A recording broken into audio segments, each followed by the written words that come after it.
The Scottie variable is changing these DFS slates, and it's also changing the way we view betting slates. Like it's actually a really fun, like, added piece to the puzzle that we have to kind of solve each week now.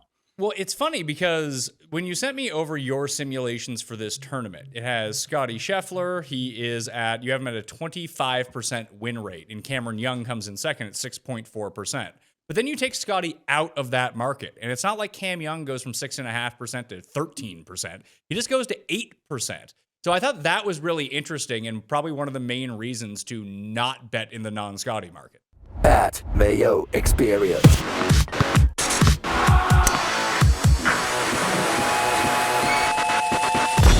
Welcome to the Pat Mayo Experience WM Phoenix Open DraftKings picks preview, plus some underdog drafts and a special breakdown of what I asked on Monday's show because our guest Alex Blickle from FTN was able to put it together. The Scottie market versus betting in the non-Scottie market. Which one should you be doing statistically? I mean, for peace of mind, you can do whatever you want. Just bet how you want to wager your money. But what do the odds actually say? Blickle, thanks for running all this through. This was when I got your text, I looked at the chart. I was like, okay, here we go. Yeah, I'm really excited to talk this through. It's one of those things where, like, the Scottie variable is changing these DFS slates, and it's also changing the way we view betting slates. Like it's actually a really fun, like, added piece to the puzzle that we have to kind of solve each week now. Well, it's funny because when you sent me over your simulations for this tournament, it has Scottie Scheffler. You have him at a 25% win rate, and Cameron Young comes in second at 6.4%. But then you take Scottie out of that market, and it's not like Cam Young goes from 6.5% to 13%. He just goes to 8%. So I thought that was really interesting and probably one of the main reasons to not bet in the non-Scottie market. Yeah, I think one of my big takeaways here is actually that the sports books have done a really good job of making this adjustment in a way where, like, the vast majority of the lines that I looked at, guys who I was interested in betting, guys who I wasn't interested in betting but thought were going to be popular bets from other people. It's like I didn't view one of the bets as superior to the other market. So I think they did a really, like, again, a really good job of actually making this adjustment. Now, you and Jeff have made the point a couple times that, maybe the one of the markets is slow to react to the other one, and you can find value in that way. But at least from just a starting standpoint of how they create the secondary market off of the initial market, I think they're doing a very good job. So, for example, like the 6.4% would give Cameron Young a 15, or give him a 6.4% chance. Like 15-1 are his true odds. Whereas in the 8.1, it's 11-1. That, considering Cameron Young is as high, and I'm going to have him boosted up at CoolBet as well, I think you'll still be able to get him at 28-1, 25-1, whatever it might be. I think, like, per percentages, Cameron Young in the Scottie market is probably the best bet of the week by the simulations. Yeah, it's very close. I think JJ Spawn's up there as well. We'll talk about him, I'm sure, a bunch this show. But yeah, it's again, like, I think the second thing to kind of mention here is the each way market that is available to some of us definitely changes things, because outside of what I sent you, I also ran this for, like, the top 5 market, and the top 5 odds barely move at all. Really? And so if you do have access to each ways where you're getting 5 spots or 6 spots, you really want that better number on the top 5 that you get with Scottie included as opposed to not included. And so for me, like, that's kind of the tiebreaker for me and why all of my bets this week actually are with Scottie included. But I think there absolutely are some paths for some people to find more value in the without market, and that's pretty much dependent on what you believe Scottie's true odds are to win. So, I think that you're probably at the high end of that with 25% win equity. That's pushing it. Like a 1/4 chance to win a tournament that's full of 132 players. And even at that win rate, his current odds are bad.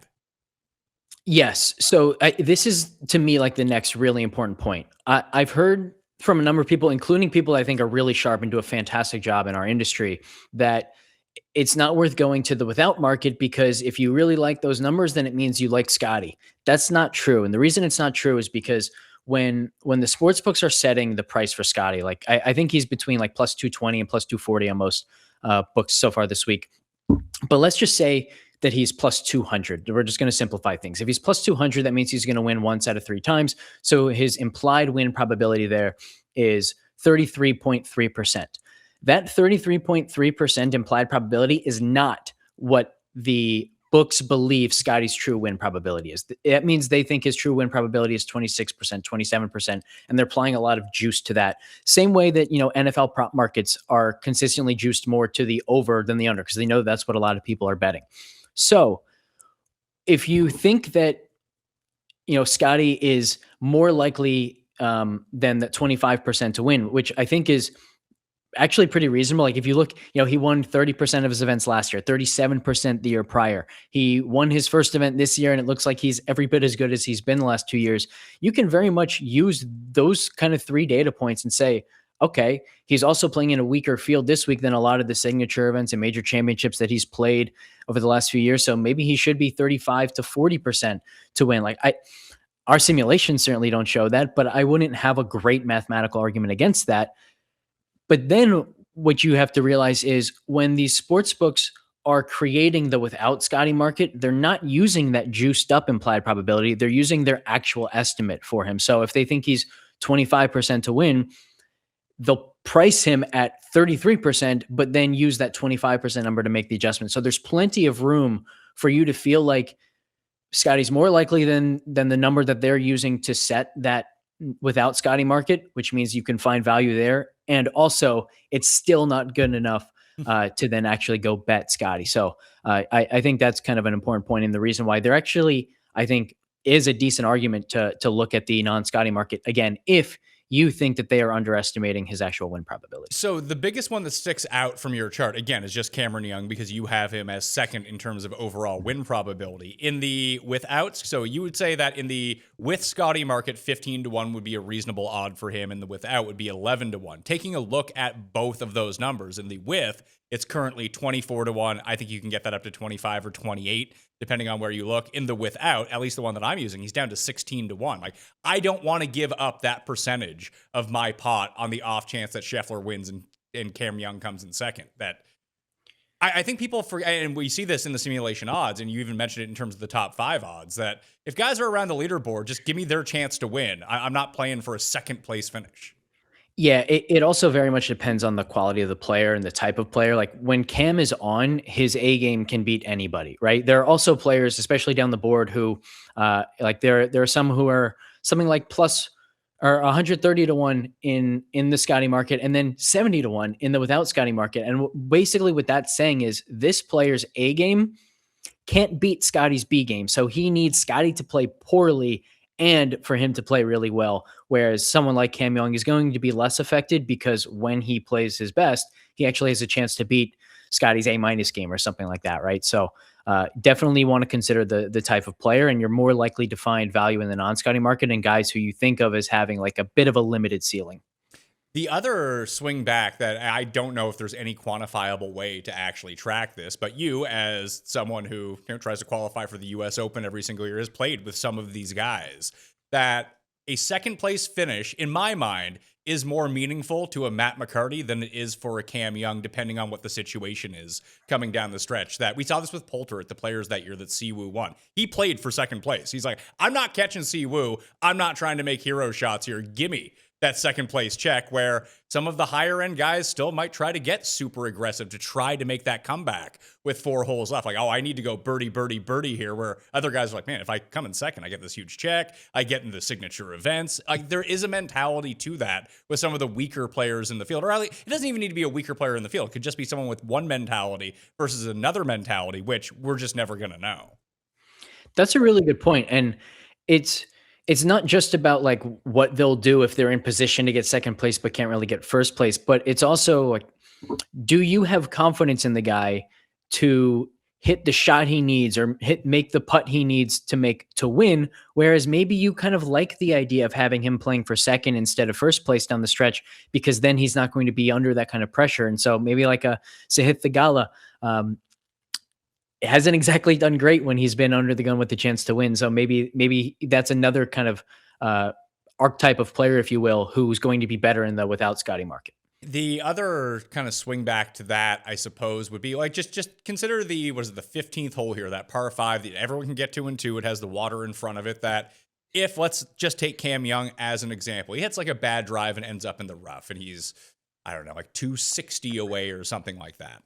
And he's like, I can get there even from the rough. It's like I can hit the shot to get over this water. Now, he probably has like a 40% chance of going in the water if he tries to attempt that shot. He is 100% trying to attempt that shot. Whereas someone else, and let's just take a random guy, like Akshay is probably a terrible idea, but Max McGreevy, for example, if he is like in a similar distance of carry distance of what he can get to, but he's in the rough and he's sitting there like third, second place, knowing that he probably needs an eagle to come back just to put some pressure on, in this example would be Scottie, he's probably just laying up and trying to make a birdie. Yeah, I think the number one thing to look at in that regard is like what's their exemption status into all these signature events. If they're battling like for the Aeon Swing 5 exemption into the next few signature events, they're much more likely to really be aware of like how valuable is a second place finish for me? How valuable is a third place finish for me? So yeah, absolutely agree. That's definitely something we can think about as well. The worst part about that is like we can't actually put that into play because we have no idea what the context is going to be with any of these guys. So that makes it a bit tricky too. Definitely. Yeah, but what it means is anyone who is still battling for that kind of exemption status is going to be more likely to be, content with the best finishing position they can get. Whereas someone who's fully exempt, like a Cam Young, like JJ Spawn, those guys, they're going to go for the win. Looking at your simulation numbers is actually pretty, because I do this on the BetSports Golf. We have the simulations up there. I always reference those, and I like seeing yours because they are a little bit different. Obviously, they're weighting everything not exactly the same. But the odds for Cam Young, JJ Spawn, who you mentioned, are really, really good, and Goddard as well. Yeah, one of the things you will notice whenever you look at our simulation data is a lot of the time our win probability is as much a product of our prediction of their volatility as it is their prediction of their like baseline outcome. And so Cam Young especially is just one of the most volatile players in the field. JJ Spawn, I think, is our second most volatile player in the field. And so whenever you have that kind of volatility, your best is going to get you into contention, especially in a field like this where the quality of the field is really good. Like, maybe if you put Siwoo Kim and Cam Young up next to each other in the win odds in a field that was really weak, where they were clearly the two best players and they'd be in contention just by playing pretty well for them, then Siwoo's win odds are going to be a lot closer to Cam's. But here in this field, when you need a real spike, Cam's volatility is going to put him way ahead of Siwoo in our win odds. Let's shift to DraftKings and talk about Scheffler there, because he's $14,500. That is $4,000 more than Xander Schauffele, who is the second highest priced player. And you like what they've done with the Scottie number. I do. I think it's great. And I think the kind of the key point to make now is the Scottie decision, whether to use him or not, is actually a lot less about your opinion of Scottie, and it's more about your opinion of the 6K range and the 7K range. Do you have guys in that range who you don't just think are good plays, but could actually help be like the separator that takes you to the top of the leaderboards? And if you don't, then it's really hard to use Scottie, because non-Scottie lineups, you have all the options in the world of guys who can really help take you to the top of the leaderboard. So yeah, it's a really cool kind of added variable. And the fact that they now have the pricing the way it is, where there's such a massive gap, I think is making it a much better like puzzle, as I said earlier, where the decision is a lot harder and you have to think about more things other than just, is Scottie going to play well or not? Which obviously, the answer is yes, he is, far more often than not. It is, but even at this price point, and I understand this is all relative to the opportunity cost of who you put in place of Scheffler, which 2v2 with Scheffler versus, or even 3v3, depending on what the price point ends up being, versus Scheffler and the two guys that you have versus those three. That if you decide to make a Cam Young, Matt Fitzpatrick, Ricky Fowler lineup in the face of Scottie, Scheffler, and two 6K guys, those three guys actually have to perform to make it a good decision to fade Scottie in that spot. But if he comes T7, he's probably not going to be in the winning lineup. Yeah, Tambo and I went through this 2 weeks ago, last time Scottie was in the field on Leverage Lane, where I kind of brought up like the if you take Scottie and 2 value plays and then take 3 of the other expensive guys. So like this week, it would be, let's say, Scottie, Sam Stevens, and who else is probably going to be popular down there? Patrick Rogers. Let's just say him. That's going to be roughly the equivalent of like Siwoo Kim, Hideki Matsuyama, and Ben Griffin. Actually, I think that might be exactly equivalent from a price standpoint. If you then look at the probability of getting all 3 guys in the top 5, or all 3 guys in the top 10, or all 3 guys to make the cut, the 3 like secondary stars are going to be significantly better than the trio with Scottie.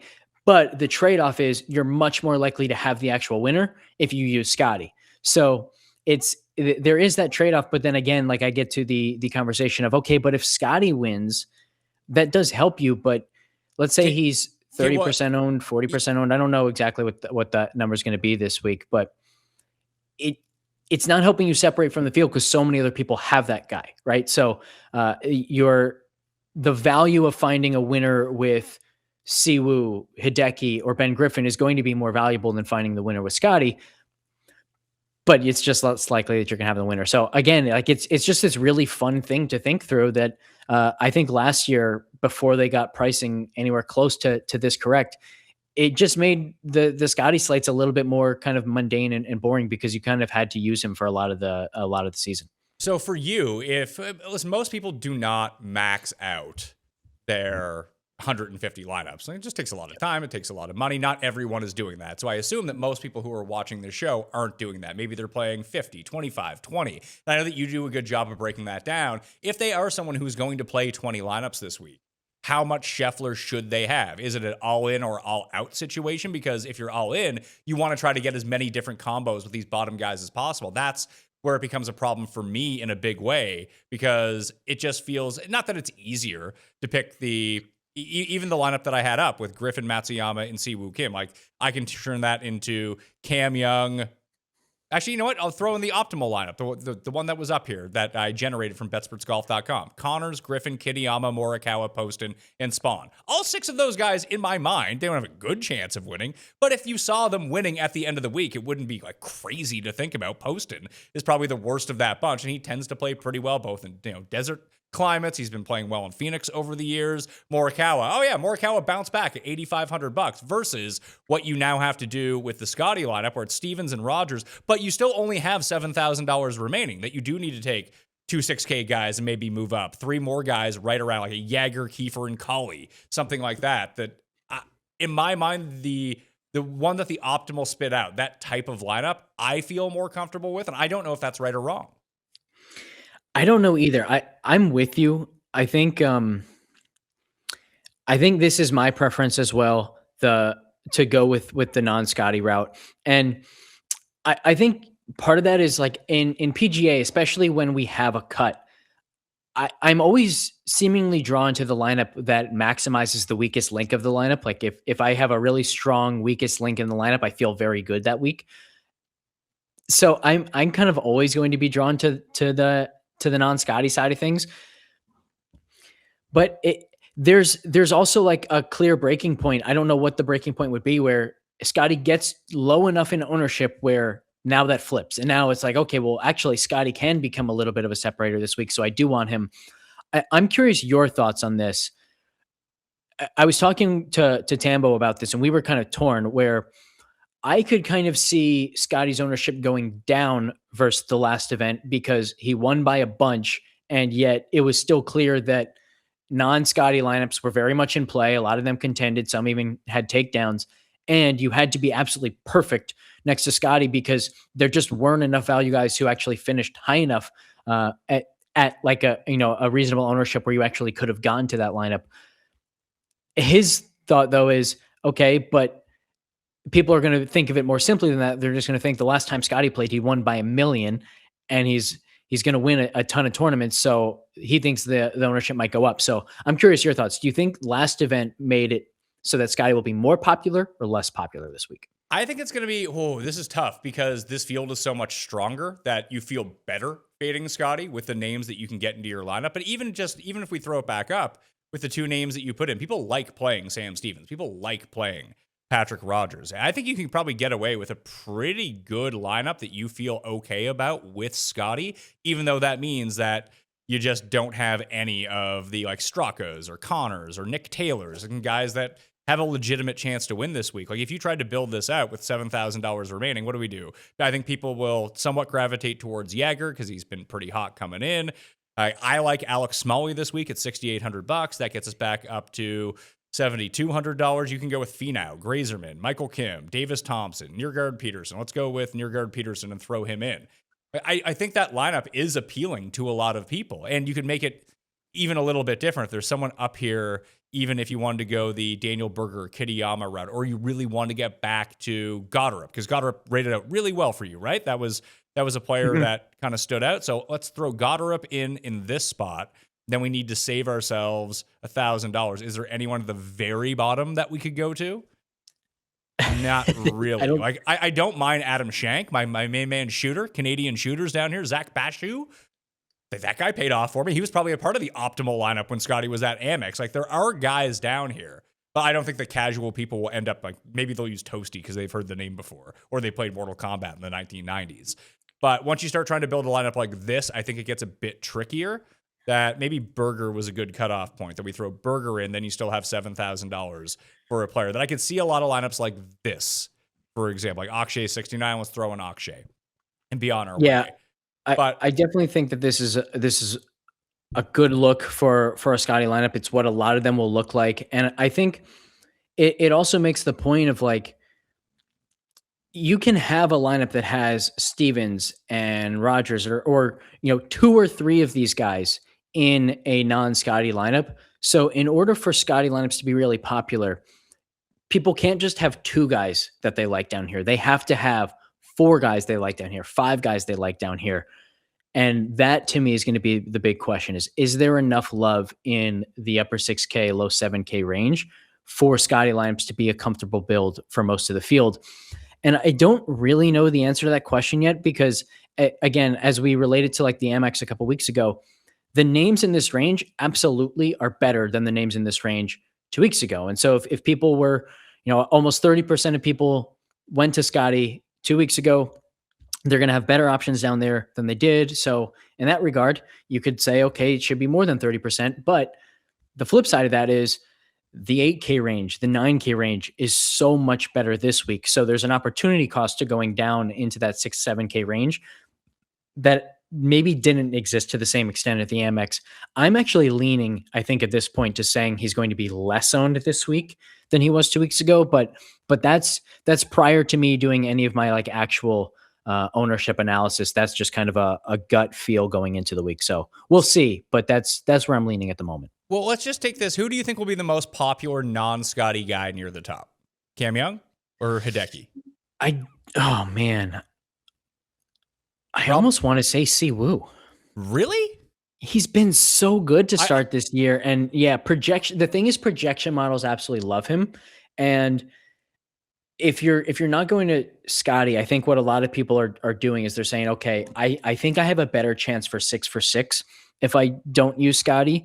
And Siwoo has been so consistently good that I think, in our model, for example, like his made cut odds are phenomenal, even though his win odds don't stack up with Cam Young and JJ Spawn, guys like that. So it's funny. Yeah. Same as in ours. Like he has the 5th best chance to make the cut. He's right around 80%, but he falls behind like Chris Goddard in terms of win equity. Yeah, I mean, he's the second lowest event to event standard deviation of anybody above $8,000. Harry Hall is the only one below him at $8,100. So Hall's another guy. Like he's probably going to be popular, especially among lineups where people are building with the intent of getting 6 for 6 through. But I think But isn't that wild to think about Siwoo that way, considering how the vision in our mind is of Siwoo? And now he's for the past 18 months, he's one of the more consistent players on tour, where that was the exact opposite of his MO for 8 years. Yes, you're 100% right. He was a very different player when he was younger. And I think part of it is the decision-making. Actually, I shouldn't say part of it. I think 95% of it is decision-making. Like he still has a reputation of being a little bit reckless with his decision-making. And it's not like he never makes reckless decisions anymore, but it used to be that he made 3 or 4 reckless decisions a round, and now it's he makes 3 or 4 reckless decisions a month.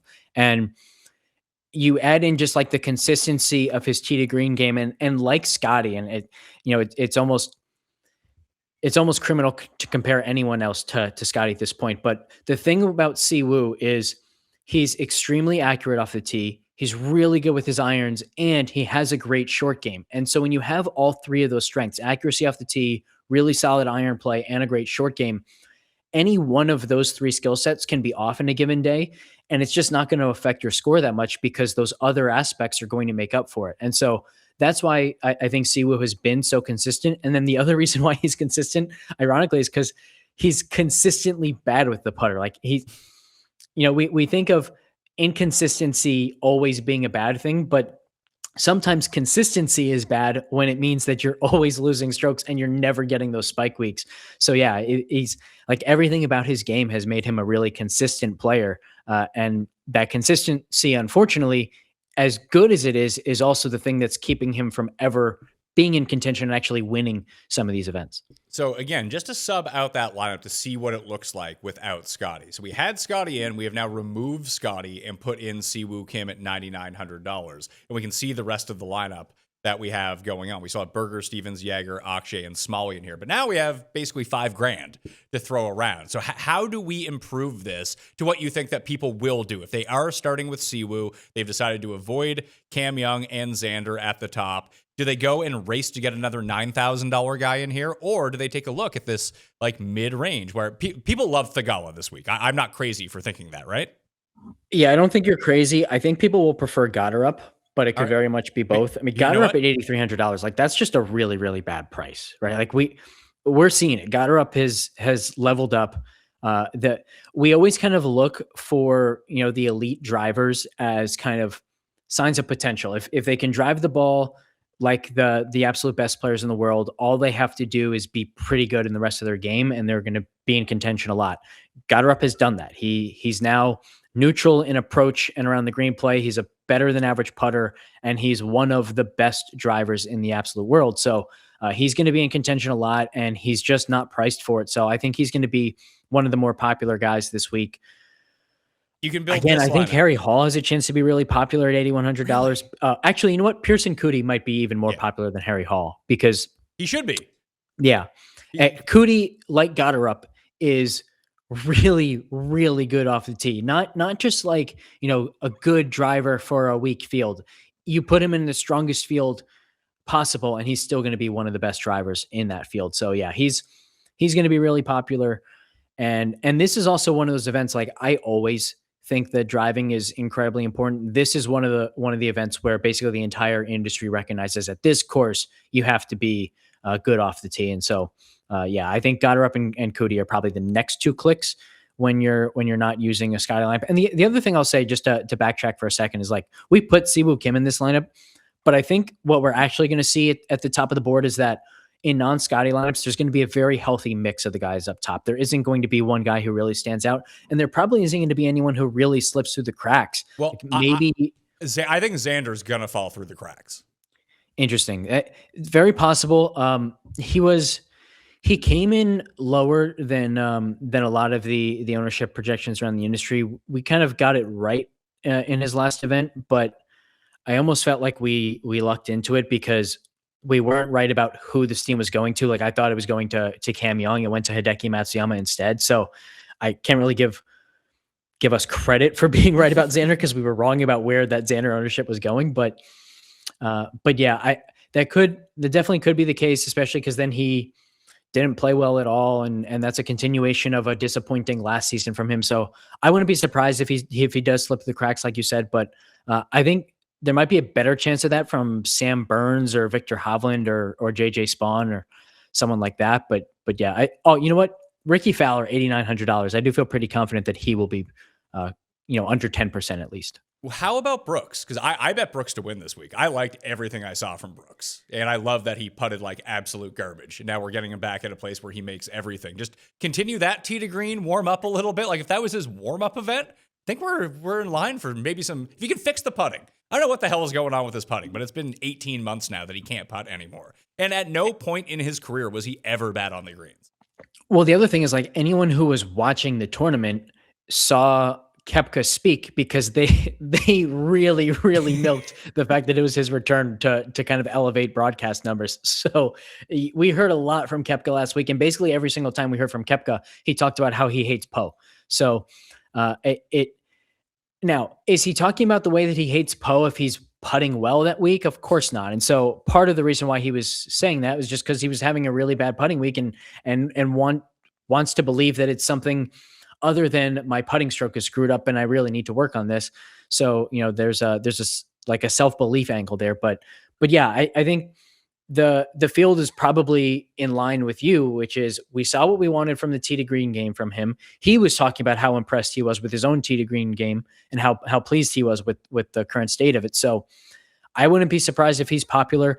I do think his price is going to prevent it a little bit. Like, if he was upper sevens, he would have been really popular. If he was mid sevens, he would have been really popular. I don't know if upper eights will make him popular when there are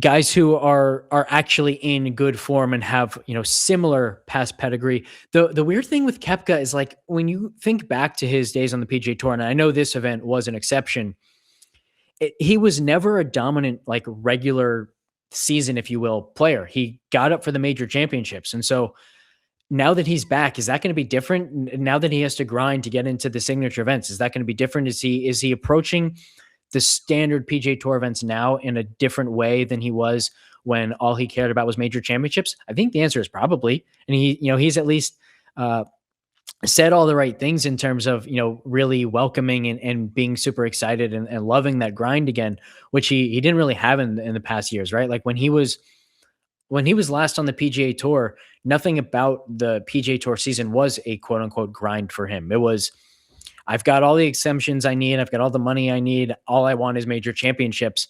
It's a very different approach now for him, which I think could benefit him. And so I'm definitely intrigued by him as well. I think I'm going to take the stance of, whatever the ownership is for Brooks, I'll probably do the opposite. If he's low owned, I think is a really good play. But if he's popular, I'm definitely going to fade him. Here's the thing. Endurance athletes never talk about this, but heavy lifting and training can quietly wreck sexual performance. Long cardio, high cholesterol, bad sleep, under recovery, it all hits the same systems that control blood flow and hormones. And when circulation drops, performance drops everywhere. Most guys reach for stimulants or prescriptions, but that's a blunt fix way downstream. Nitric oxide is the master switch for blood flow, endurance, and longevity. Once you understand that, Joy Mode makes total sense. If you want to support sexual performance the same way you should support training and recovery naturally and intelligently, Joy Mode has got a deal for my listeners. Go to tryjoymode.com/Mayo or enter Mayo at checkout for 20% off. Joy Mode, the electrolyte packet for your dick. Underdog's expanding the game. You already know their player picks. Pick higher or lower on player stats. Today, Underdog prediction markets are live in 25 states. Back your squad with spreads, handicap for closer game, or totals, higher, lower combined score, combined with player picks for bigger payouts. New customers play $5 on fantasy, get $75 in fantasy bonus entries. Code Mayo. Team picks, player picks, all on Underdog. Cash App just released a new status program for the way that people actually spend Cash App Green.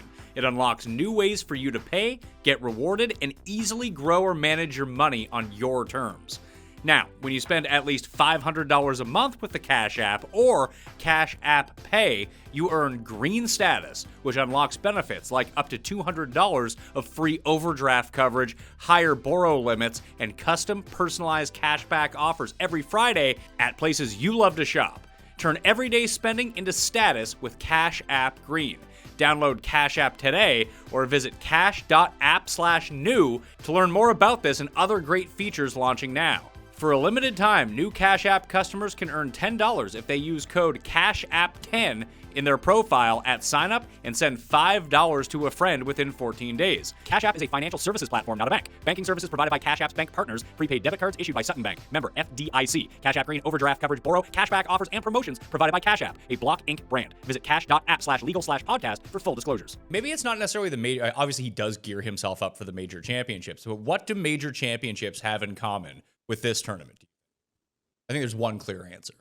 Well, I think you and I actually were DMing about this last year, where our US Open course fit model is remarkably consistent with the TPC Scottsdale course fit model. It's like it's very rare that distance and accuracy off the tee both spike in predictive value in a given week because they usually take from one another. This is one of the few courses, and all US Opens really boost both predictive values of distance and accuracy off the tee. And then around the green play is also really boosted in both events. So yeah, I don't know, like, you might have something in mind of exactly what's causing that here. To me, I think it's the fact that there are a lot of high leverage shots. And so you need to be driving the ball well so that you're in position to take advantage of those high leverage shots. But then also on those high leverage shots like the tee shot on 17 or the approach shot on 15, the par 5, where a good shot really gains you a lot of strokes, but you need to make sure that your bad shot is still giving yourself a chance to get up and down rather than being in the water and now you're making bogey or double on the hole. Yeah, I think it's somewhat akin to 3M and PGA National in that way as well, that when you start elevating how much driver means at a particular course, like last week, driver meant a lot, but not a ton. But you could get away with not being like, Cootie was the best driver in the field and he made a ton of putts on Sunday. That was very helpful. Here, I think this does, because you're eventually going to hit a bad shot, that you need to be good in all aspects of your game to do it. My point on Brooks with this tournament and the majors, and what's the commonality between them, is people show up to those events. Yeah, that's very true. Very true. And I think the point you just made about driving, like with Torrey Pines, if you hit a good drive at Torrey Pines, you're still left with a difficult approach shot 90% of the time. Here at Scottsdale, a lot of the time, if you hit a poor tee shot, it's going to be a battle. You might have to take on more risk than you want to still have a chance to make a birdie. But if you hit a good tee shot, even the more difficult holes become scoring holes, and that really elevates the predictive value of driving. Because again, like if you can turn a bogey hole into a birdie hole just from one swing off the tee, that's going to have a huge impact. Which is another reason why I was still debating whether or not to bet Siwoo this week. Obviously the form, but just what you described is that he's going to be in the fairway far more often than almost anyone else in the field. That's his thing. Like right now, over the past 6 months, he's 7th in strokes gained off the tee while still being 75th in driving distance. And obviously you want to be long and straight, like someone who's a great example, Keith Mitchell, 3rd off the tee. He's 10th in distance, 60th in driving accuracy. Michael Brennan, 1st in distance, 7th in accuracy. Yeah, he's got something to prove now too coming back, and he's $6,800. Yeah, he's really intriguing. We have Siwoo Kim 2nd in our strokes gained driving accuracy estimate, only behind Scottie. So yeah, he's been phenomenal off the tee. And as far as Brennan is concerned, man, his driving is so incredibly impressive. I'm really kind of intrigued to see what he has in store for the rest of the season, because our expectations were so high, obviously, after the win. It does seem like the rest of his game still needs to develop to be tour ready, but there's no question his driver it's not just tour ready, it's tour ready to lead, even some of the strongest fields off the tee. So yeah, really kind of, I'm not sure there's a player I'm more excited to see how they progress throughout the rest of the season than I am for Brennan.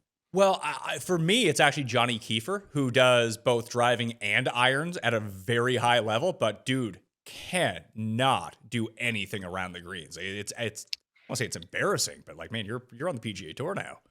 Yeah, and it's upsetting too, because the first event that we saw him, I remember he was on one of the featured groups, and so I saw like a lot of his game that day, and he had 2 or 3 pitch shots or chip shots around the green where he had to kind of use the contour. This was at the Sony, and he really used it well, and like it was imaginative. He clearly hit, the trajectory he wanted and hit his landing spot well. And I was like, oh man, he's got the short game too. And since then it's like, maybe he doesn't, maybe I happen to see like the 3 really good pitch shots. It also might be like a Bubba Watson type thing where the more creative he has to be, the better he is. And he struggles with the straightforward ones. I don't know. I haven't seen enough of him yet to be able to say that confidently, but yeah, he's got to figure something out around the greens, but the rest of the game certainly looks like it's there. Yeah, he also doesn't putt, but that's nothing new for guys that I like. Yeah, I think it's too early to say whether he can putt or not. We need a much larger sample than this to say whether he can putt. My guess is he can putt just based on his Corn Ferry Tour season last year. But what is the difference between greens on the Corn Ferry Tour, pin positions, and the PGA Tour? Because I feel like you would have some good insight into this, that it does feel like on Corn Ferry they run a bit slower and the pins are in a bit of an easier spot.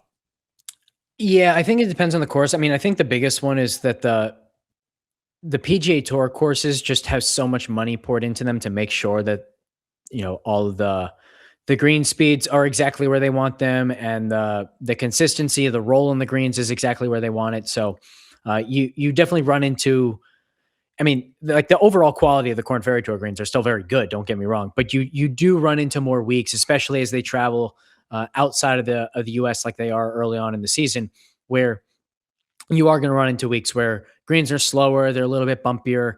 I think the bigger difference between the courses, though, is probably just the layout. Like, you just don't get beasts of golf courses like Torrey Pines or Bay Hill or Muirfield Village anywhere on the Corn Ferry Tour.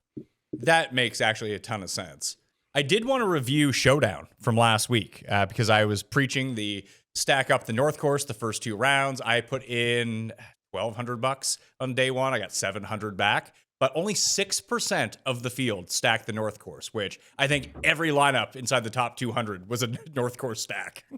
I could not believe it. I was shocked to see that. And yeah, if you made a single lineup last week that wasn't 6 North Course, 0 South Course in Showdown, you made a mistake. Like, just point blank period, you made a mistake. Even if you had Rose's 1% incredible round on day 2 at the South Course, you still made a mistake using him, because it was a 3.5 shot difference the first day, despite the fact that the stronger field was on the harder course, and it was still 3.5 strokes. So yeah, it just definitely something to take note of. I thought we were at a point where the PGA Showdown crowd was sharper than that, but there's obviously still room to grow. And I think, it's something to remember. Like, eventually we're going to find a week, maybe there's a weather edge this week, but eventually we're going to find a week where there's a very clear weather advantage for one of the waves.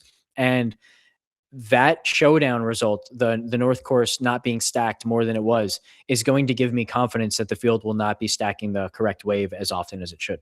And it wasn't even as if the decision was, well, I'll get contrarian and play 6 South Course guys. Like, no, the people, like, there was like 1% of lineups that did that. So it was like, what the hell is going on? Because people were asking me in my chat on Wednesday evening, like, is it worth like going 5-1 or 4-2 because half the field is going to stack the North. It's like, even if half the field did it, you should still do it. Just find different guys to use.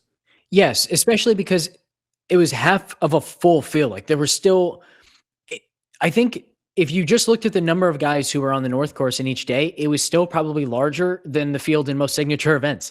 So there were plenty of guys that you could go to that we knew were going to be low owned, even if everyone was stacking the North Course, which, as you said, they weren't. It wasn't even close to everyone doing that. So yeah, much better ways of getting contrarian than doing something clearly dumb. The other thing that I wanted to go over was, how are you doing because you probably have a better sense of this than I do. I was looking at my Underdog Scramble teams so far and like how they're doing. I drafted 148. I got 43 of them in first place, 36 in second, and 24 in third place right now. And I have one team in second place that I think is my second highest scoring lineup somehow. Yet the guy, it's me and another guy, and he has all of the points. I have all of the points as well, and then no one else in our group has any points whatsoever. It's kind of hilarious to look at when you see the discrepancies of some of these, that pod luck is going to be a real thing. Where would you want to be sitting right now? Obviously, you want to have 100% of your teams through. But one thing that I went to go look at is, we'll know better after this week, because then we go signature, and cognizant. Here's the issue, is I feel like I'm set up in a lot of these second and third place teams really well with having either 5 or 6 guys in the cognizant and checking the guys ahead of me. They don't. But guys like Cootie are playing too well, might get into the signature events and now not play the cognizant. Yeah, it's weird. It's hard to tell in large part because, like, I very much took a strategy of, I feel like I'm probably not going to advance a ton of teams, but all the teams that I advance are going to have a good chance of going all the way. So I need some to get through to have a chance, obviously, but I also have a contest exactly like the one that you described, where it's me and Sky at the top, and we're like 500 points above everyone else, but we are so close together. And I think I have an edge over him in the elevated events, and he has an edge over me in the cognizant. So it's probably going to come down to the wire. But it seems like we're gonna be like 700 points clear of everyone else by the end of it, and it's damn it, Sky, why did you have to join that draft with me? Kevin Yu is killing me as well because he keeps withdrawing from all these events. And he was like one of my go-to guys. Like, oh, he'll play everything and the cognizant. Perfect. I need him to get healthy for 3 weeks from now in a weird way. Yeah. I was actually kind of hoping that Brennan would be one of those guys who's like playing so well early that he's in the signature events. So at least I have him playing a lot. And the guy who's been the MVP for me so far has been Thagala. I don't know how often or how much longer I'm going to get this quality of play from him where he's showing up every single week. Because if he keeps doing this and getting invites into fields that he's not already exempt for, then he's probably not going to be playing these off events for very long, because he's going to end up in those signature events. But it's been exactly what I hoped for from the guy that I drafted more than anyone else so far. Yeah, so I believe that I had 37% Cootie on my teams, and he is by far my highest scoring guy. That's awesome. Yeah, having that much Cootie was really, really sharp. Well, we'll see. If he plays in these signature events and doesn't play cognizant and I lose, then it wasn't very sharp at all. He was too good. That'll be a part of our process next year. For that. Tim would take credit for that for sure. Yeah, listen, it just putting it out in the ether is him trying to take all the credit he can for something like that. But that's going to be our strategy. We don't want breakout stars because they're too good. We need to have guys that they'll play, but maybe they'll miss a cut or two here, so they still show up to the tournaments we needed them to show up at. Yeah, they'll play, they'll make a ton of birdies, but then they'll triple their way out of the exemption into the signature events. Breaking news: LIV got official world golf rankings points. As expected, it's going to be weird because their fields. I don't know how the rankings point system is going to work now, because my understanding of the world rankings kind of formula is that the strength of the field determinant is based on the official world golf rankings of the players in the field. But these guys haven't been getting world golf rankings points. So outside of Patrick Reed, who isn't even on LIV anymore, all of them have kind of tumbled in the world ranks, other than Bryson, because he has been so good in the majors. So the fact that they haven't had world rankings points, I don't know how impactful the fact that they now have them is actually going to be for a lot of these guys, because I just can't imagine that the world golf rankings points that they're playing for is actually that substantial now. I could be wrong, because maybe it's so top heavy that going and beating John Rahm and in any event is still going to be really impactful. Beating Bryson is still going to be really impactful in any one event. So maybe it's still impactful that way. But as a whole, I don't see how it could possibly be that impactful. I think it's sort of a ball rolling down the hill, that it's going to start picking up steam once you start giving some of these guys points. It will actually kind of depend on, they really need to nudge these guys, be like, hey, listen here, go play some more DP World Tour events. Play really well in the Masters, all you guys that have your Masters exemptions, because if that happens, then all of a sudden the fields are worth way more. Yeah, that's a really good point. And I wonder if we will see more of their players go play as often as possible. And it's also one of those things where, if all the best players now just go out and win each event, now no one's getting world rankings points, because Rahm's not going to get credit for beating the bad LIV players. And if the LIV players aren't beating anyone of any substance, then they're not getting any credit. So it's also just going to depend on who actually wins and plays well in those events. So it'll be Neiman. Neiman will be the number one player in the world by August or something. I'm pretty sure that won't happen, but he might rise if he continues to play the way he's played the last few years on LIV. Let's go back to the top of the board. So we kind of talked through Scottie lineups and how that's going to look. I actually built a lineup of all of the best driving, total driving, accuracy plus distance type people. And the lineup came out: Knapp, Cootie, Haotong, Kitayama, Goddard, Cam Young. Don't hate this lineup. Yeah, that looks really good. I just built a birdie rate over expected model. It's kind of in beta, so I shared it in my Discord. But all 6 of those guys make a lot of birdies. So I like this lineup quite a bit. So if we're actually going through and trying to figure out like, hey, let's build 3 in a 3 max or 1 in a single entry, something like that. How do we break down this board? Like, I can't imagine, maybe you will if he comes in lower owned, but I can't imagine myself having a ton of Scheffler here. No, I can't either. I actually think this is a week where you want to start bottom up. There are absolutely events where, there are 3 guys in the 8 to 9Ks or 10K that I think, oh, all 3 of these guys are clearly underowned. They're among our best projected players, and they're lower owned than worst projected players around them.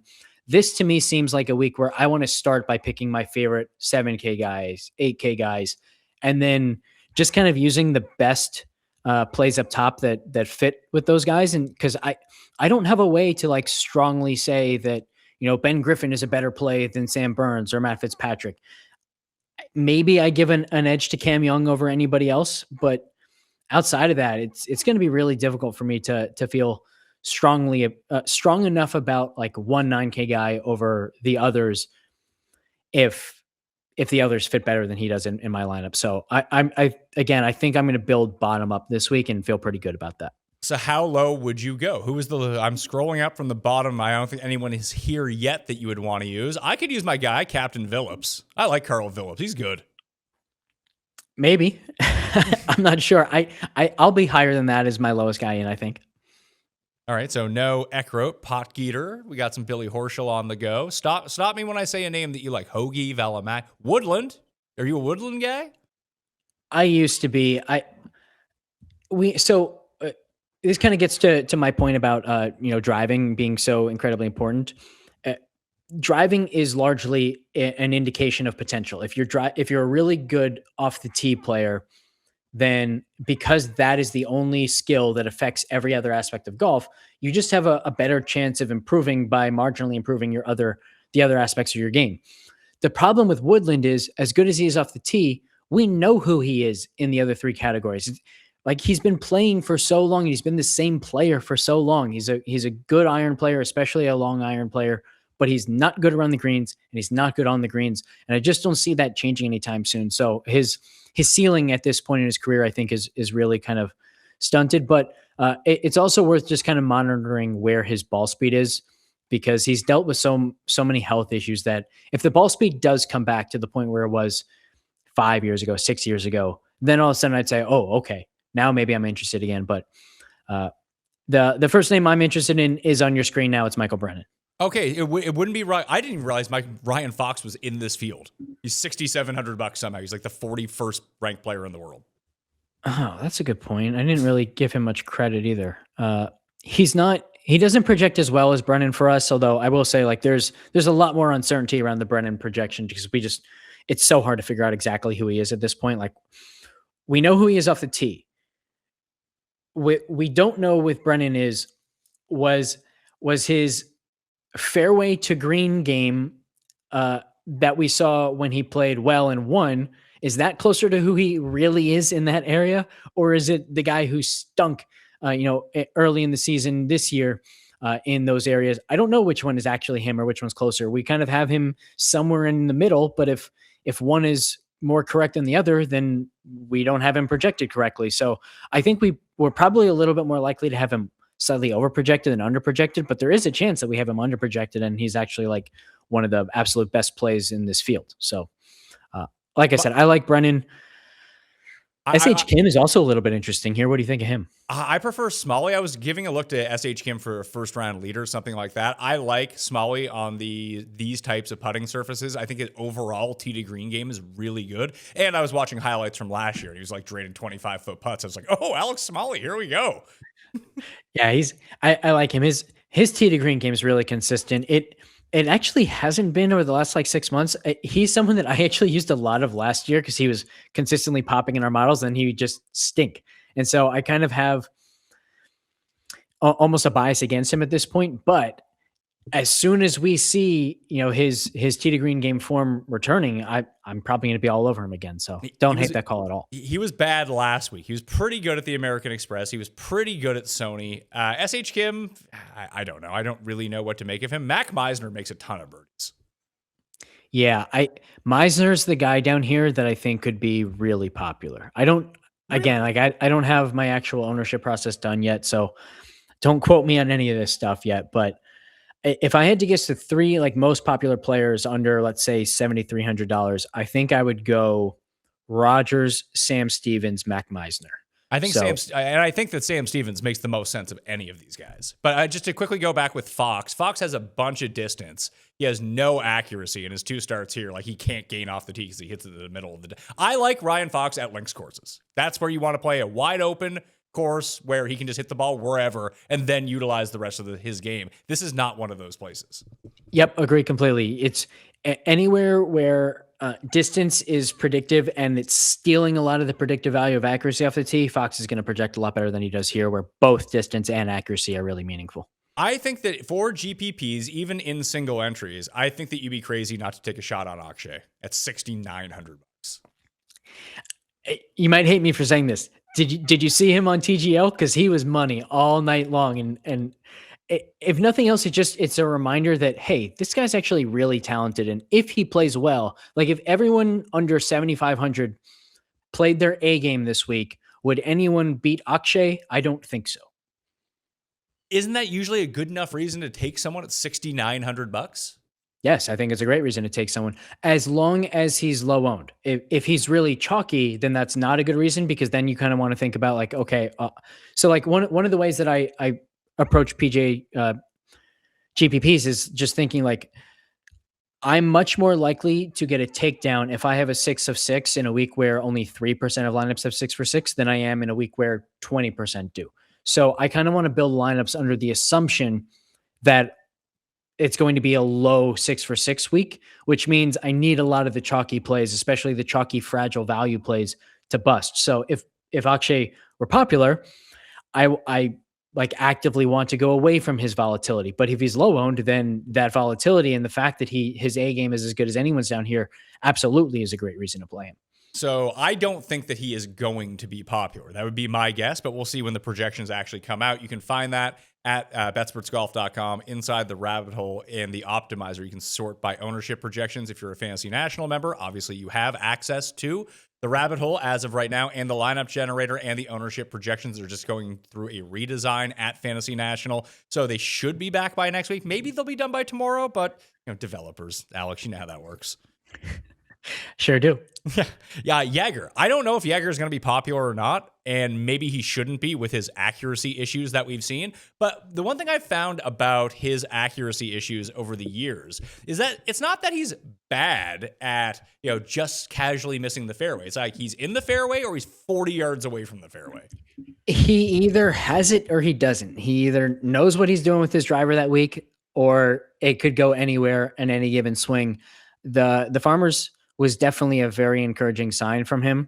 It was the first time that he looked competent off the tee in quite a while. Honestly, probably since the US Open, and he still missed that cut. So yeah, very good sign from Jaeger. I would be shocked if he's popular. So I don't mind him. I still like Johnny Kiefer because he hits it long, he hits it straight, and maybe we can get lucky with him making a few putts this week. Maybe that can turn out well. But he's another guy who you mentioned in that expected birdie model. I would guess he's pretty high. Yes, he is. Very much like Kiefer as well. And part of that is just like, it's just a bet on talent, right? It's just saying 6 months from now, if we looked at this exact field and this exact pricing, who are we most likely to look back on and say, wow, I can't believe we were able to play him at that price. And obviously Kiefer, Brennan, like those guys, because we're so uncertain still about them, but we know that they are clearly extremely talented. They're at the top of that list for me of guys who, like I said, 6 months from now, we could say, oh my God, I can't believe we were able to play them at such low price tags. And now they're minimum $8,500 every time they tee it up. Wrighton would be a part of that for me as well, as would Akshay, obviously. And then you have a collection of guys who've just gotten off to slow starts this season. Like McGreevy, he showed up Sunday at the Farmers. Bridgman's played actually pretty well through 2 weeks, but I don't necessarily think we love his style for this course, although he makes a bunch of putts. He came second. I think he's my second most drafted guy in the Underdog contest because I'm positive he's going to play the Cognizant after coming second place last year. Those greens and these greens are not entirely dissimilar, and he was able to roll it on those. But like Finau, are you believing in Finau after one good week? Because I am not. You read my mind because he's the next guy I was going to, and I was actually going to say I may have misspoke when I said if everyone under $7,500 plays their A game, Akshay wins. It's probably Finau, but I think I'm still more confident in Akshay's ability to actually play his A game than I am in Finau's.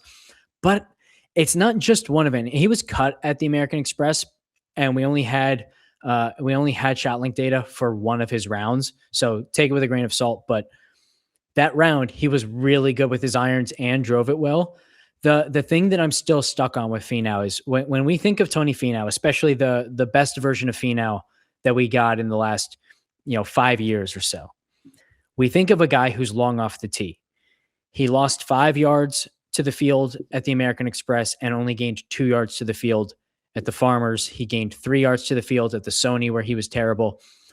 I don't know what's going on with his speed, but it's gone. And whether that's he feels like he needs to dial it back to find accuracy off the tee again, or whether it's a swing change, or whatever it is, maybe it's a hidden injury, whatever it is, until I see speed from Tony Finau, I don't think I want to play him, because I know with certainty the putting in the around the green, or at least the putting, his short game has been really good at times in his career. The putting is not going to be consistently good.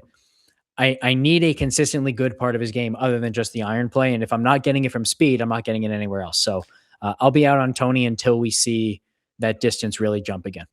Hoey has been bad, like exceptionally bad to start the season. Grazerman's been really bad as well. And then we're into the Davis Thompsons. It sounds like Sam Stevens. Sam Stevens will be popular. I think that Sam Stevens is probably a really good pick. Yeah, I think he is too. He's actually one of my outrights as well this week. I think he's a very solid play. I am interested in some other guys around here. So like if Stevens is super popular and Davis Thompson is really low owned. Okay, what would you contextualize? What would be super popular for Sam Stevens? Are you thinking like 14%? Oh, that's a good question. I think at 14%, I'd probably still be okay with him. And obviously, like, so to me, like it always depends on the rest of my lineup. Like I talk about, wanting separators in my lineup all the time. And if I have other low-owned separators that I feel really good about, then I'm much more willing to play someone that I think might be a little bit over-owned, like Stevens at 14%.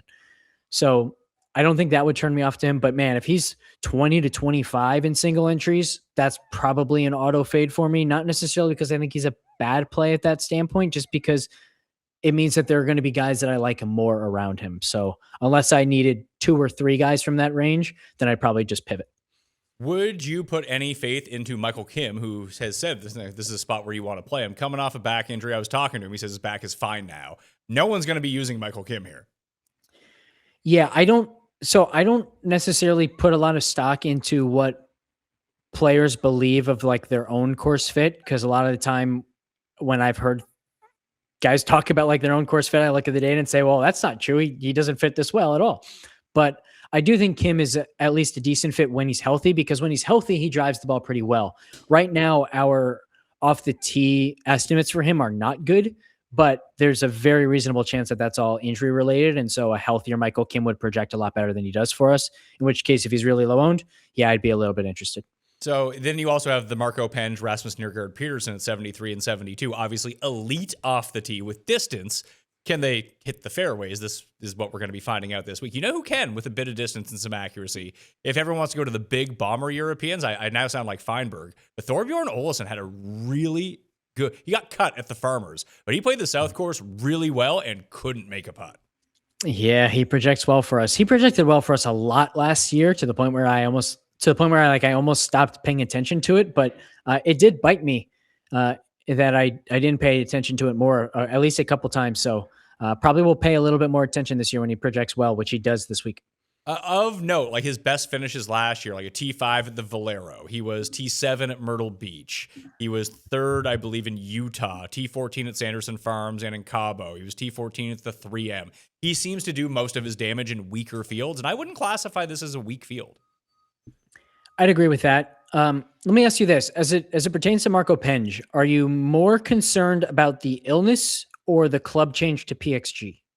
As someone who plays PXGs, I think he's probably better now that he plays PXGs, Alex.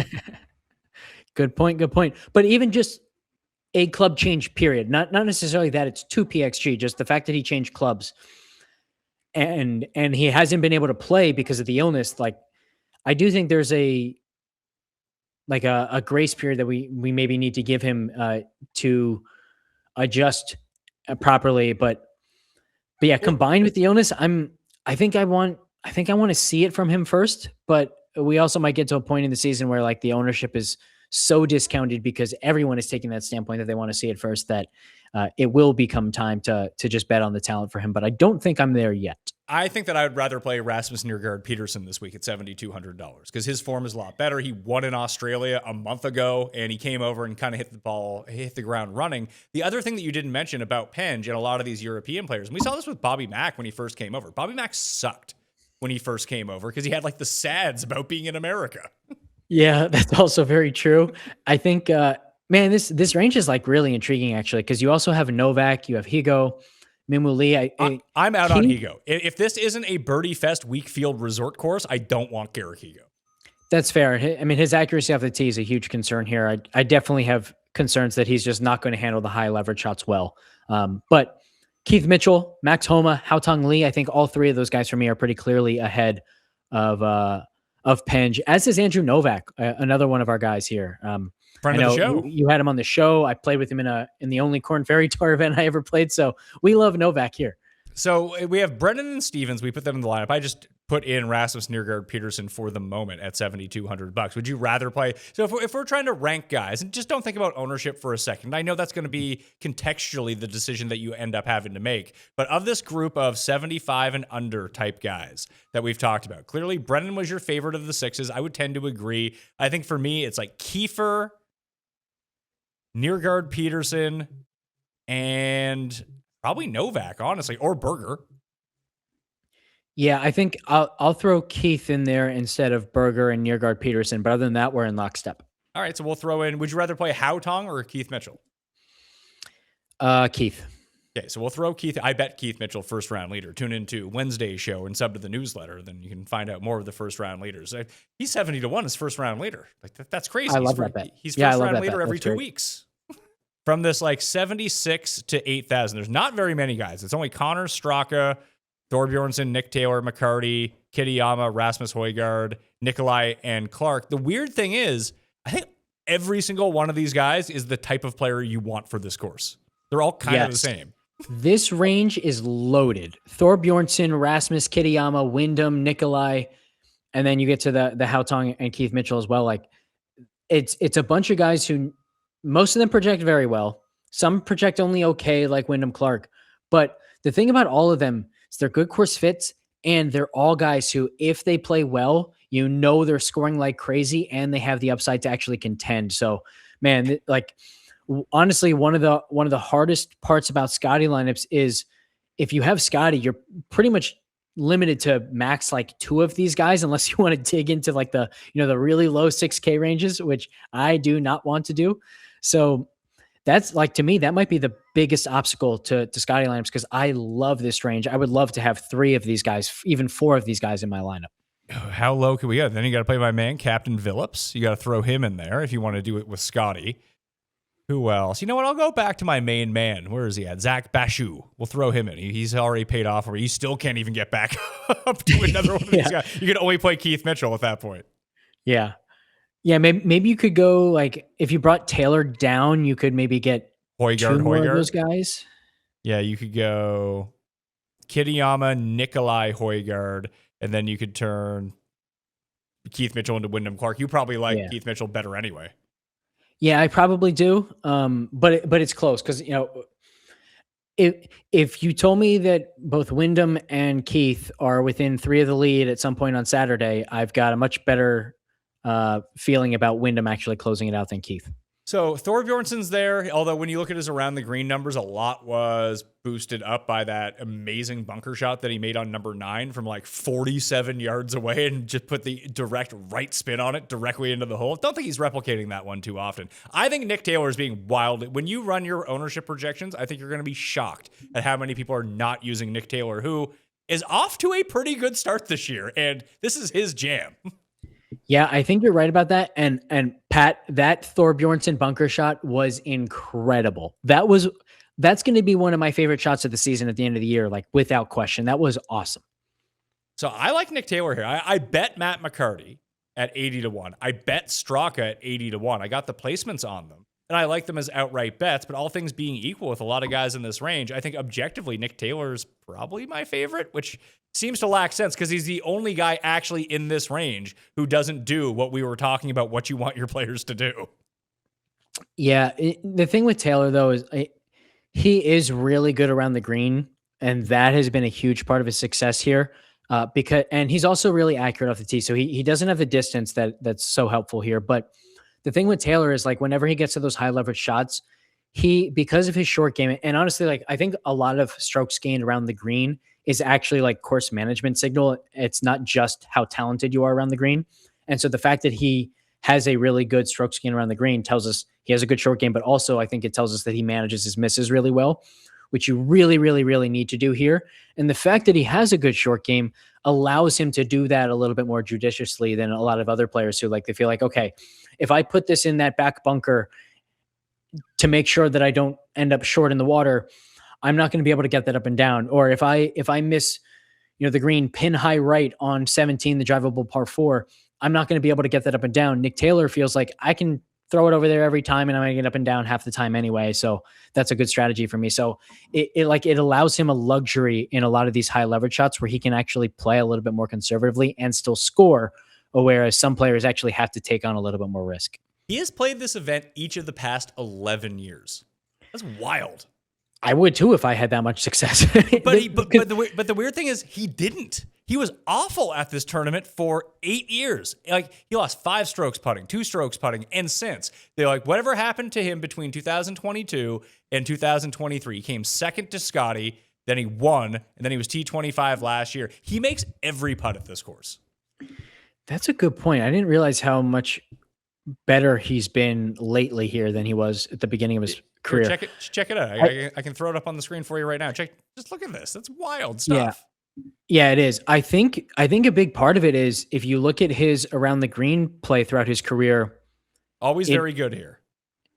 It's always been good here, but it hasn't always been good, period. So like in 2016, it was probably one of the worst short games of anybody. And so the fact that he's gotten a lot better here over the years, I don't think it's a coincidence that his short game has become a strength of his game, whereas at points in his career previously, it was a weakness. Yeah, his distance isn't really up. It's he's one of the shorter guys out there. I mean, he still hits a 290 off the tee. It's hilarious to think about 290 being short. But his driving accuracy has basically gone up from every incremental part of his career, which is really huge. Currently, his approach game is in the tank, but I think that's what you find with him. You either get the good approach week or the bad approach week. And if he has the good approach week, he's one of those guys that we've talked about that can just start filling it up. Like he lost in 2 rounds at the stadium course. He lost almost 6 strokes on approach and still came in 27th.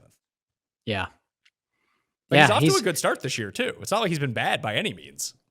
And man, you talk about a guy that you have confidence in every time that they're in contention. You can't say that more about many players than you can about Nick Taylor. So one thing that we can, who is your favorite of these guys? My guess would be probably Thorbjornsen or Kitayama would be my guess for you. I think it's Kitayama, but man, Thorbjornsen's up there as well. I think Kitayama, and actually, you know what? It might be Nikolai Højgaard. I'm team Nikolai too. Such a believer in Højgaard. I'm team Nikolai over team Rasmus right now. Could I tell them apart? Absolutely not. But after not making the Ryder Cup team, Nikolai feels like he's got more to prove this year. I like his game more than I like Rasmus's game, and I think there seems to be more upside in Nikolai's game. Or actually similar upside, but I think the floor for Nikolai seems to be a lot higher for Rasmus. He does a much better job of controlling his misses. His worst rounds are a lot better than Rasmus's worst rounds, which are like ejection city from go. So yeah, I think I'm with you. I'm team Nikolai. Our projections are very much team Nikolai, and they both do a fantastic job of making birdies. So from a DraftKings scoring perspective, they're both outstanding. So moving up, this is probably the strategy that I'm going to employ this week. Because right now in the lineup that we've built so far, we go Xander, any two guys we want. In fact, we could upgrade if we wanted to. As we get to this $8,000 range, and I'll open up a new tab for this to start putting some guys in here, because you can almost build an entire lineup of these guys. Like in my mind, my favorites this week, I like Brooks the best, I like Goddard second, I like Cootie third, and I still have $8,300 left. All I needed to go is to go to Michael Brennan, let's say, and then all of a sudden I can just use Cam Young and Theegala if I want to. I'm not using Theegala this week, by the way. I'm just full fading him. Yeah, it could be Harry Hall. You could also, instead of going 8,400 and Brennan, you could probably just get like Mitchell and whoever your favorite is in that 7K range that we just talked about. So that's true. I could probably go Nick Taylor. Yeah, you can go Taylor and Mitchell here. If I can click on Nick Taylor's name, though, maybe it's trying the world is trying to tell me something. Yeah, you can go perfect. Yeah, that's a really strong lineup. And like when you look at this kind of lineup, this is why I think that Scottie is probably going to end up a little bit lower on than he was a couple weeks ago, and why I still think I'm probably going to go this route, because you just get 6 high quality players, all of whom have a chance to contend, all of whom are really good scorers, so they have a good chance of outproducing their actual leaderboard position on the DraftKings leaderboard. And when you build Scottie lineups, I just don't think you feel that way. I think you feel confident in 2 or 3 of the guys that you play instead of all 6. I tend to agree. So would you change anything from the guys that you like I ranked in this $8,000 area? Because I think I would actually go to Knapp right after that. But for me, it's very clearly Goddard and Brooks and Cootie. Then it would be Knapp, and then it's kind of everyone else. Yeah, I think I will also throw Harry Hall into that mix. And I hate Harry Hall. I hate him. I don't get him right very often, but I think this is kind of cheating because it's up above the range we're talking about. But I think Fowler and Spawn could both be really good plays as well. So maybe one fewer 8K guy to get Fowler and Spawn, and then just dip into that 7K range one more time. I think Fowler will provide you a ton of leverage, as will Spawn, but just objectively, if we just throw out the leverage part of it, like, do you really think that Fowler is going to beat, I don't know, Jake Knapp this week? Knapp's good for here. We have them like neck and neck in our projections. We got Knapp at 0.77 per round and Fowler gaining 0.71 per round. So if there's a meaningful difference in ownership, it will make it a pretty easy decision to go to Fowler for me. But if they're equivalently owned, then I probably lean Knapp, because Knapp is definitely the better scorer of the two. But that's I mean, again, like I think we talked about Fowler 2 weeks ago, but I don't think people realize how good Fowler was in the second half of last season, and now he has started well again this year. So I think people aren't quite as confident in Ricky as they should be. Okay, he started the season off with a T18 at the American Express. Remember all those rumblings about how Spieth's going to play every week this year? Turns out that wasn't the case. Yeah, that's it's. I don't know. Maybe he'll end up playing a lot later in the season, but the fact that he's in Pebble Beach, I think we all kind of overlooked that. We just assumed that he'd say, "Oh, I'm not in all the others, so I want to get in as many as possible." And I don't know. Maybe he's just counting on sponsor exemptions, which probably isn't wrong to do that, because any tournament would be kind of silly to not give him an exemption. But yeah, I wish we were seeing more Spieth. Of the 9K and up guys, non-Scottie, so from Xander all the way down to Spawn, my preference is probably very clear. I prefer Cam Young and Fitzpatrick. Those are the two that I like the best in this range. It'd probably be Siwoo just after that. But you got like a hard on for Spawn here. And I haven't heard anyone really mention Spawn, McNeely, Hovland, or Burns, or Griffin this week. I think Cam Young is my favorite. I think my second favorite might end up being Ben Griffin. Spawn is a really interesting one, because I do think he's a very good play. I kind of think he might be a better outright than DFS play, though. And if he's low owned, like that's gonna trump things for me, and I'll be all over Spawn and DraftKings as well. But my thought with Spawn in the outright market is basically like, in addition to how volatile he is, which I think is a very good thing, we don't have enough of a sample size from him yet this year to really conclude much for who he is. And the fact that he's such a volatile player event to event means that when we see that he has played poorly recently, he's more likely to just find his A game out of nowhere than someone who's a really consistent player and struggling. So from an outright perspective, like when we're thinking about, okay, what happens if this guy plays his A game? What happens if this guy plays his A minus game, which you need to find an outright? Like Even Cam Young, who's second in our win odds, we have him winning 6.4% of the time. That's an extreme tail outcome.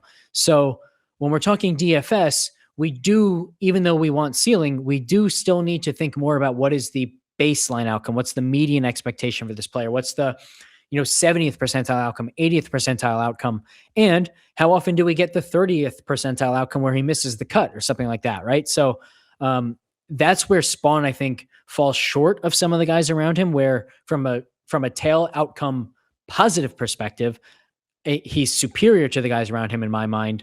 The floor does concern me a little bit, so I'm not quite as high on Spawn as a DFS play as I am as an outright, but I like I said, I still will be very interested if he's low owned. Ben Griffin actually ranks second behind Scottie in our to make the cut model. It's significantly behind because everyone is behind, but it's Scottie, Griffin, Xander, Siwoo, Goddard, Hideki. It's funny that Matt McCarty's like ninth. Matt McCarty might be good. I think he is good, and we've seen that he does know how to win. So yeah, he's playing really well to start this season. Like, who do you think the fades are in the nines? Like, is it Hovland? Feels it's like really hard to say fades because I think when I think of fades, I think of someone I don't want to play in part because of their popularity, and don't yet have a good enough grasp of the popularity up here. Let me recontextualize that. In a 3 max, I'm only playing 3 lineup, or let's say single entry. I'm playing a single entry. Which one of these guys are cross-offs? Do you like? Nah, I can build better than that. Like, do I need to use Sam Burns? Do I need to use Victor Hovland when I could use just better players? I think I'm crossing off Sam Burns, and I might cross off Xander as well, unless that ownership is like shockingly low. Okay. You can't play all these guys. Right. And especially in a 3 entry. Now, like, how does Hideki, I think, is a really interesting conversation because obviously he has the 2 wins here. Cust has selected him as his one and done, so maybe that's all you need to know. But it's not like his driving is any good anymore. No, he's not. He loses a lot of strokes off the tee to the other really good players in the field. Like he's barely negative in both distance and accuracy for us, but the guys around him are all gaining in at least one of those categories. So very much gets a disadvantage off the tee here compared to his peers. The thing is, though, he has the best short game in the world, probably. So he very clearly has the highest short game estimate in our model this week in this field. And like we talked about with Nick Taylor, that really can go a long, long way around here, as we've seen from him. So I don't think I want to cross him off, but the off the tee concern is very real. Best players in the field around the green over the past 8 months. Patton Kizzire actually ranks out number 1. Harry Hall, Bezadenhout, Scheffler, Hideki. There's your top 5. Whaley, Steven Jaeger, Chandler Phillips. Oh, $6,400 for Chandler Phillips. Let's go. Brooks, Griffin, and Fitzpatrick. Like yeah. I bet Fitzpatrick outright at 50-1. I think Fitzpatrick's a great player. Yeah, he's just been playing such good golf. To me, like Fitzpatrick, he's definitely been better than Ricky, but Fitzpatrick is getting credit for how good he's been in the last 6 months or so in a way that Ricky is not. And I think we'll see that reflected in ownership. So 400. I got Nick Taylor in there. I can get back up to 72. So I went Cam Young, Fitzpatrick, Brooks. I think I'm going to start a lot of lineups like that. I could actually bump up Nick Taylor into, I think, Goddard. He's 83. 83? That's right. I'll find the money elsewhere. I'll go Stevens down to Kiefer or something like that to find that money. Anyone at 71, Hoey, Bridgman, McGreevy, Kiefer. I mean, I just mentioned Jaeger around the greens. Let's try that one out on for size. A lot of Cam Young. For me, it's going to be a lot of Cam Young and Matt Fitzpatrick, Cam Young, Brooks, with trying to put in Cootie and Goddard up in a lot of these different spots. Like maybe that's actually the better move for me. Don't play Goddard, play Cootie. Although Cootie's going to be ridiculously owned, isn't he? I think so. The other thing you could do here is you could go Goddard up instead of Brooks. If you have high conviction on Brooks, then play Brooks. But if the reason I say that is because you're already taking like a bit of a real risk with someone like Brennan, where you're saying like, I'm playing this player precisely because I know that his A game could really help me separate from the field.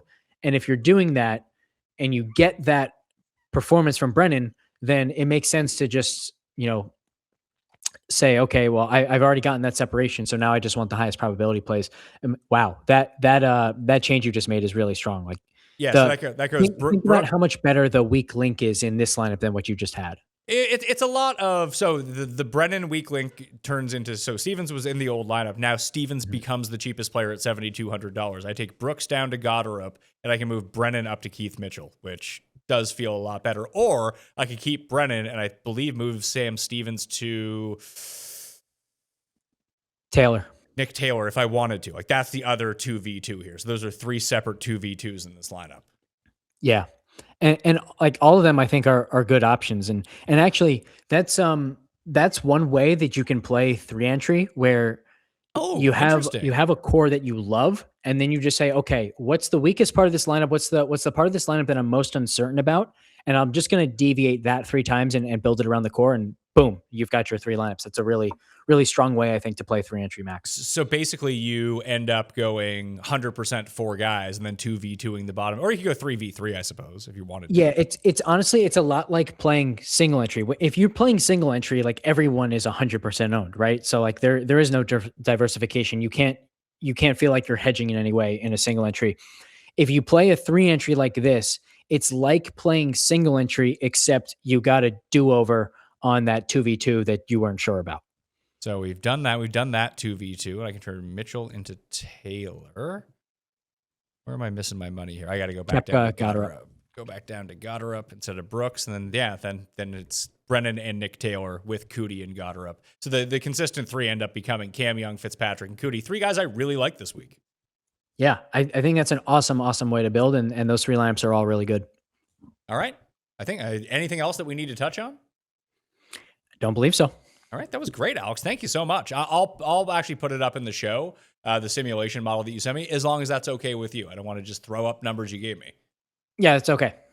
So off the beginning of the show, please share this around. I'm also doing a $250 giveaway. If you rate, review, and subscribe to the Pat Mayo Experience on Spotify, you get a ballot. On Apple, you get a ballot. You sub to it on YouTube, you get a ballot. My free newsletter goes up to that in the description. That's a ballot. I'll be giving out the winner on Friday on the NFL Super Bowl prop draft show.